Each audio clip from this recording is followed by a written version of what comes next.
Primeira mensagem do ano e eu gostaria de perguntar para você o que você planejou para este ano. Quais foram os seus alvos? O que você deseja alcançar ao chegar no final do ano?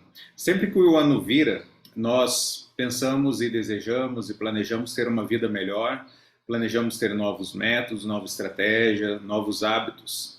Eu desejo para esse ano alguns alvos, estabelecer alguns alvos para esse ano. Por exemplo, dormir cedo. Quero dormir mais cedo do que eu costumo dormir para acordar bem mais cedo do que eu costumo acordar. Aprender uma nova língua, né? E o que você planejou para este ano? Esses alvos que eu mencionei aqui, eles são bons alvos? Deus pode ser glorificado com isso? E enquanto eu pensava nessa questão de alvos, eu pensei o que Deus, qual lista que Deus faria para nós, os alvos que Deus tem para nós para esse ano, no caso o ano de 2024. Se Deus fosse fazer uma lista, essa relação de atividades, essa relação de disciplinas para que nós praticássemos, o que estaria nela? Nesse primeiro domingo do ano, então, eu quero começar a compartilhar uma série de mensagens sobre disciplinas espirituais. O que são essas disciplinas? Antes de falar o que elas são, eu gostaria de falar sobre o propósito das disciplinas. Em 1 Timóteo capítulo 4, versículo 7, diz o seguinte: rejeite, porém, as fábulas profanas e tolas, e exercite-se na piedade. Tenha disciplina na piedade. Ou seja, o propósito das disciplinas é que nós tenhamos uma vida espiritual saudável, nós tenhamos piedade. De que vale, por exemplo, nós sabermos o valor nutricional dos alimentos se nós não soubermos montar um prato saudável? Então, o que Deus deseja de nós é que nós, além de saber o que são disciplinas espirituais, nós também venhamos a praticá-las. A missão da nossa igreja é amar a Jesus e ajudar as pessoas a serem transformadas por Ele. Mas aquilo que Deus deseja nos transformar, transformar na minha vida, no meu casamento, na minha família, na sua também, aonde que Deus deseja nos levar?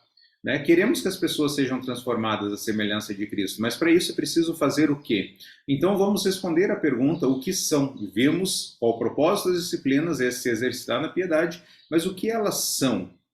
As disciplinas espirituais são práticas bíblicas que vão nos levar a nos tornar mais parecidos com Jesus. Práticas bíblicas que nos ajudarão a amadurecermos, a crescermos na fé. Quais são algumas disciplinas que nós veremos nessa série? Meditação bíblica acerca de viver na palavra, momento de oração, falar com Deus, a prática do jejum, adoração coletiva, comunhão com os irmãos, serviço, evangelismo. Um povo piedoso é um povo disciplinado. Quem disse isso foi Whitney Donaldson, e no livro Disciplinas Espirituais. Povo piedoso é povo disciplinado. Você não se torna alguém maduro espiritualmente se não tiver disciplina. Às vezes na internet você vê pessoas falando assim: nossa, como eu gostaria de ter o corpo de fulano de tal, como que eu gostaria de ter o corpo da fulana. Mas ninguém faz a pergunta qual a dieta que ela está fazendo. Não é que ninguém faz a pergunta, né? Poucos querem fazer a dieta que a pessoa está fazendo, ir na academia que a pessoa está fazendo, ter a rotina que a pessoa tem. Então, a chave para a transformação, da nossa transformação, estão nas disciplinas espirituais. Deus usa as pessoas para nos transformar? Sim. Deus usa as circunstâncias? Sim.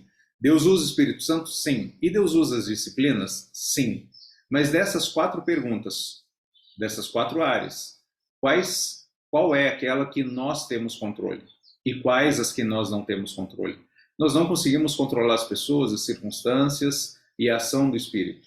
Mas nós conseguimos controlar, decidir, fazer escolhas dentro das disciplinas espirituais. Se nós queremos ser como Jesus, se queremos brilhar a luz de Jesus nesse mundo, se queremos ser maduros espiritualmente, deixar de ser crianças na fé, nós devemos nos dedicar e cuidar daquilo que só nós podemos fazer. Deus fará a parte dele nesse ano e nós devemos fazer a nossa parte, nos dedicar à prática das disciplinas espirituais. Tom Lembre, ele foi um treinador de futebol americano do Dallas Cowboys por quase 3 décadas. E ele disse o seguinte: a tarefa de um treinador de futebol é fazer com que os jogadores façam aquilo que não desejam, para alcançar o que sempre quiseram ser. Então nós vamos fazer nesse ano, talvez aquilo que a nossa carne não quer fazer. para nós obtermos e sermos aquilo que Deus quer que nós sejamos. A primeira disciplina é acerca da meditação bíblica. Nós devemos fazer aquilo que a nossa carne não quer fazer para sermos aquilo que Deus quer que sejamos. E para isso é preciso você dar um olé na carne. É preciso você driblar a carne para você poder crescer, amadurecer, ser como Jesus. Em primeiro lugar, o que você deve fazer? Você deve ouvir a palavra de Deus. Em Lucas capítulo 11, versículo 28, diz o seguinte: ele respondeu: antes, felizes são aqueles que ouvem a palavra de Deus e lhe obedecem. Ouvir a palavra do Senhor. Felizes, bem-aventurados são aqueles que ouvem. Em Romanos capítulo 10, versículo 17, traz a mesma ideia também. Diz o seguinte: consequentemente, a fé vem por se ouvir a mensagem. E a mensagem é ouvida mediante a palavra de Cristo. Ouvir a palavra do Senhor. Essa mensagem aqui, ela tinha sido gravada durante o culto. E por algum problema a gente não conseguiu ter ela. E eu havia mencionado para aqueles irmãos que estavam presentes de que esse momento da adoração coletiva é um momento muito importante, onde a igreja está reunida e está ouvindo a palavra de Deus. E aí eu propus a eles, para que viessem a ouvir a mensagem novamente, talvez na quarta ou na quinta-feira, relembrar aquilo que Deus havia falado com o seu povo no domingo. Ouvir a palavra, faça isso na sua igreja, faça isso onde você está, volte a ouvir o que Deus ministrou, aquilo que Deus tem falado com o seu povo. Se um dia você, por acaso, mudar de igreja, encontre uma igreja onde a palavra de Deus é lida, é explicada, é aplicada, para que você possa ouvir a palavra do Senhor. Nós devemos, em segundo lugar, também ler a palavra. Em 1 Timóteo 4, versículo 13, diz o seguinte: até a minha chegada, dedique-se à leitura pública das Escrituras, à exortação e ao ensino. Você sabia que apenas 11% dos americanos leem a Bíblia todos os dias? 50% dos americanos lê uma vez por mês apenas. E o povo americano foi colonizado pelos puritanos, foi fundado pelos puritanos, pessoas piedosas na palavra. O que sobra para nós, enquanto povo latino, um povo que não gosta muito de ler? E é interessante que quando Jesus está conversando, né, em alguns momentos ele fala: vocês não leram o que disseram as Escrituras? Vocês não leram as Escrituras? Mateus 4,4 diz: está escrito, Jesus respondeu, está escrito, nem só de pão viverá o homem, mas de toda palavra que procede da boca de Deus. Toda palavra. Ou seja, isso implica que nós devemos ler cada palavra da Bíblia. Da mesma forma, 2 Timóteo 3, 16 e 17 diz: toda a Escritura é divinamente inspirada e útil para o ensino, para a repreensão, para a correção e para a instrução na justiça, para que o homem de Deus seja perfeito e perfeitamente habilitado para toda boa obra. Nós devemos ler a palavra. Em Apocalipse capítulo 1, versículo 3, é um versículo sensacional, eu vou ler agora na versão NVI, na versão 2023. Foi uma nova tradução que foi feita, né, uma revisão que foi feita, e algo muito interessante que foi apresentado nesse versículo aqui. Bem-aventurado aquele que lê em voz alta as palavras dessa profecia, e bem-aventurados aqueles que ouvem e guardam as coisas nela escritas, pois o tempo está próximo. Isso é muito interessante, ler em voz alta. Bem-aventurado aquele que lê a Bíblia em voz alta. Quando o pastor Ayrton Williams, presidente, fundador da CEBI, ele esteve na nossa igreja, ele mostrou a importância de ler a palavra em voz alta. Eu lembrei de uma aula da própria CEBI, após em aconselhamento bíblico, onde nós ouvimos relatos de pessoas que estavam em coma, estavam enfermas, estavam no leito, e através da leitura das Escrituras em voz alta, essas pessoas elas começavam a reagir, o cérebro delas começava a reagir. O pastor Ayrton escreveu esse livro que é A Palavra de Deus em Nossas Mãos, Perigos e Delícias para os que desejam viver na palavra. E algo muito interessante, ele menciona a palavra cara, e eu creio que é assim que se pronuncia em hebraico, a ideia de ler em voz alta. A ideia de proclamar o que está lendo, mencionar. E até a própria palavra meditar, hagá, significa falar em tom baixo. Então nós estamos lendo, nós estamos proclamando a palavra em voz alta, e provavelmente tinha isso na mentalidade judaica, quando falava-se em ler, automaticamente já pensava em ler em voz alta a palavra do Senhor. E aí, nesse ano, eu fiz uma decisão. Pela primeira vez na minha vida, eu vou ler a Bíblia toda esse ano em voz alta. Isso é muito legal, porque os seus olhos estão lendo, a sua boca está falando e os seus ouvidos estão ouvindo. A ideia é para assimilar melhor. Ouvir o que Deus está falando. Bem-aventurado aquele que lê em voz alta as palavras dessa profecia. E bem-aventurados aqueles que ouvem e guardam essas coisas nelas escritas, pois o tempo está próximo. Qual a frequência que nós devemos ler a Bíblia? Nós devemos meditar nela dia e noite. Nós não devemos nos desviar dela.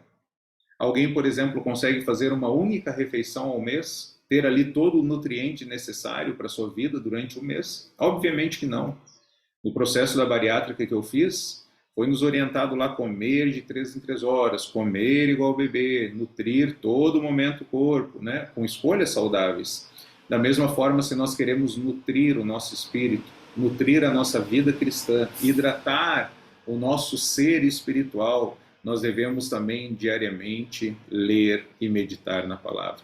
Para isso, algumas dicas. Separe um momento do seu dia. Não faça isso em qualquer momento. Separe um momento.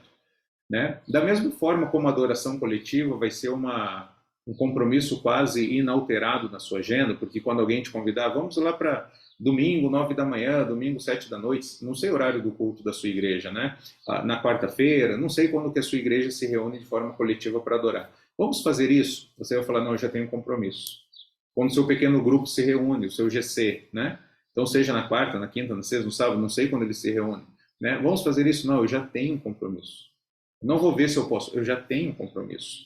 E da mesma forma a leitura bíblica, eu já tenho um compromisso, eu vou acordar, talvez vou meditar na palavra, a ideia é que seja de manhã para que você consiga pensar durante o dia. Não é pecado ler a Bíblia à noite, é só porque durante o dia você consegue ter mais oportunidades para refletir e aplicar aquilo que você leu. Tem, em segundo lugar, uma estratégia. Muitas pessoas que desejam ler a Bíblia toda, elas ficam confusas em Levítico, elas desanimam em Números, elas desistem em Deuteronômio. Tem uma estratégia. Nesse ano nós estamos lendo na nossa igreja um plano cronológico e ele está intercalando com algumas porções diferentes. Então, nós não estamos começando em Gênesis e indo ao Apocalipse. Estamos intercalando. Então, um processo de ler todos os livros da Bíblia, porque todos eles são úteis, cada palavra é útil para nos ensinar, para nos corrigir. Então mescle talvez um pouco do Antigo, um pouco do Novo Testamento, e retenha uma porção diária daquilo que você leu, tá bom? Então tente memorizar, tente guardar, tente reter, absorver aquilo que você está lendo, seja uma palavra, seja um versículo, inteiro, para ficar meditando durante o dia uma história. Se você terminar de ler e não lembrar nada, de que valeu a leitura? Que transformação isso gerou em você? Não gerou nada. Talvez só alimentou o seu intelecto, só gerou orgulho. Né? O que Deus quer é nos transformar à semelhança de Cristo. O evangelista Robert Sumner, no livro A Maravilha da Palavra de Deus, ele fala a história de um homem na cidade de Kansas. Ele ficou gravemente ferido devido a uma explosão. Ele perdeu parte do seu rosto, suas mãos foram perdidas, seu rosto ficou totalmente desfigurado, ele perdeu a sua visão e ele tinha se tornado cristão logo um pouco antes do acidente. E uma das maiores decepções que ele teve é que ele não poderia mais ler a palavra do Senhor. Perdeu a sua visão, perdeu as mãos, não conseguiria ler em braille. E aí ele descobriu que na Inglaterra uma mulher conseguia ler em braille através dos seus lábios. E aí ele foi tentar fazer isso. E ele percebeu que os terminais dos lábios também haviam sido danificados. Ele perdeu a sensibilidade dos lábios também. Mas um dia, numa dessas tentativas, ele encostou a língua na Bíblia. E aí ele conseguiu ler. Houve um flash da palavra de Deus na sua mente. E aí ele começou a ler a palavra através da sua língua. Quando esse livro foi escrito, A Maravilha da Palavra de Deus, de Robert Sumner, esse homem ele já havia lido a Bíblia 4 vezes. E aí, que desculpa a gente pode apresentar de não conseguir ler a Bíblia, sendo que nós conseguimos, a maioria das pessoas conseguem ver, conseguem tocar, conseguem sentir. Então, nós devemos ouvir a palavra, ler a palavra. Para dar olé, nós precisamos também estudar a palavra. Jeremias 9, 23 a 24, diz assim, diz o Senhor, não se glorie o sábio na sua sabedoria, nem o forte na sua força, nem o rico na sua riqueza, mas aquele que gloriar, glorie-se nisso, em compreender-me e conhecer-me, pois eu sou o Senhor, e ajo com lealdade, justiça e retidão sobre a terra, pois é dessas coisas que me agrado, declara o Senhor. Glorie-se em conhecer, em compreender ao Senhor. Esdras 7,10 diz que Esdras havia decidido no seu coração estudar a lei do Senhor, a viver a lei do Senhor e a compartilhar, ensinar a lei do Senhor. Então, irmãos, para nós vencermos a carne nesse ano, nós precisamos dessas disciplinas espirituais. A primeira delas, para dar olé na carne, nós precisamos meditar na palavra, ouvir a palavra, ler a palavra e estudar a palavra. Mas para estudarmos a palavra, nós precisamos olhar a Bíblia. Nós precisamos olhar. Em primeiro lugar, observar. Observar personagens, palavras, lugares, verbos, ações, olhar o texto e ver o que ele está falando. E aí a gente começa a fazer essas observações, esses destaques. Em segundo lugar, interpretar o que isso significou aos ouvintes originais. Lembre-se que a palavra não foi escrita diretamente a nós. Foi um povo, foi um personagem, numa determinada época, data, cultura, língua. Nós precisamos estudar para quem ela foi direcionada e o que o autor quis transmitir àqueles que ele estava direcionando. E aí, depois que nós fizermos isso, nós estamos olhando, né, a palavra. Observar, interpretar, e nós vamos agora aplicar. Como que eu posso agora sim, agora que eu já observei a palavra, interpretei a palavra, apliquei a palavra, como que eu posso agora trazer para os meus dias, trazer então para a minha vida? Enquanto você está fazendo isso, você está meditando na palavra, você está fixando a palavra, você está guardando a palavra, você está absorvendo a palavra. O que nós aprendemos nessa mensagem? Nós precisamos dar um olé na carne. Na primeira disciplina, que é meditar na palavra, para a gente conseguir dar esse olé aí, nós precisamos ouvir a palavra, ler a palavra e estudar a palavra. Mas para estudar, nós precisamos olhar, observar, interpretar e aplicar. Termino com o texto de João capítulo 8, versículo 31. Jesus disse aos judeus que haviam crido nele: se vocês permanecerem firmes na minha palavra, verdadeiramente serão meus discípulos. Se vocês permanecerem firmes na minha palavra, verdadeiramente vocês serão meus discípulos. Queridos, o primeiro requisito, para nós vivermos uma vida de amadurecimento, de crescimento, de aperfeiçoamento na vida cristã, é meditar na palavra, é estar imergido na palavra, é amar a palavra, é refletir na palavra. E aí eu te pergunto, se um dia fizessem, a perseguição ela vai aumentar com relação aos cristãos. E se um dia, por acaso, nós fôssemos capturados como cristão, você fosse capturado, você fosse preso, e aí houvesse uma acusação por você ser cristão, a pergunta é, eles encontrariam provas suficientes de que você ama a palavra de Deus, de que você é um cristão, que você permanece na palavra de Deus? Da mesma forma como o peixe está na água e a planta está na terra, se você tirar o peixe da água e a planta da terra, ambos morrem. Assim é o discípulo do Senhor Jesus. Ele precisa estar na palavra. Se tirar ele da palavra, ele morre. Ele morre espiritualmente. E aí, se você fosse capturado, seus acusadores encontrariam provas suficientes de que você é alguém que está na palavra, que ama a palavra, fala da palavra, vive a palavra. Eu termino então com as palavras de Geoffrey Thomas, um pastor galês. Ele disse o seguinte: até não poder mais. E daí você leia a Bíblia, até você não poder mais. Daí você não vai precisar mais ler a Bíblia, porque quando seus olhos se fecharem pela última vez, você irá abri-los para a palavra de Deus em carne, o mesmo Jesus da Bíblia, a quem você conheceu por tanto tempo, que você amou, que você meditou, que você conheceu, você encontrou ao ler a palavra. Assim que você abrir os seus olhos, diante de você estará a palavra, Jesus. Bem diante de você, para levá-lo ao seu lar eternal. Ame a palavra, medite na palavra, guarde a palavra. Como que nós fazemos isso? Dando um olé. Como que nós damos o olé? Ouvindo a palavra, lendo a palavra, estudando a palavra. E para nós estudarmos a palavra, nós precisamos olhar, observar, interpretar e aplicar. Que Deus te abençoe grandemente, meu amigo, que esse ano seja um ano de disciplinas espirituais. É isso que Deus requer de nós, é isso que Deus espera de nós, e assim nós consigamos também guardar, reter, absorver a palavra de Deus. Que Deus te abençoe, um grande abraço, um excelente ano com Jesus Cristo, para a glória dele e o bem das pessoas.